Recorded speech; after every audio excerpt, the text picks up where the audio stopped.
నమస్కారం. ఈ వీడియోలో మనం శీఘ్ర వివాహం గురించి మరొక పరిహారం తెలుసుకుందాం. ముఖ్యంగా ఇప్పుడు అతిపెద్ద సమస్య అయిపోయింది. ఏ వర్ణం వారు కానివ్వండి, ఏ కులం వారు, ఏ మతం వారు కానివ్వండి, వివాహం అవటం ఒక ఎత్తు అయితే అది నిలబడటం మరొక ఎత్తులాగా ఉంది.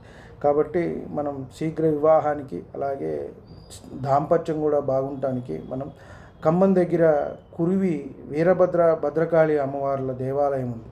ఇక్కడ మనం వారికి వివాహం చేయిస్తే మంచి ఫలితం అనేది ఉంటుంది. 100% ఫలితం అనేది మధ్య వస్తూ ఉన్నది.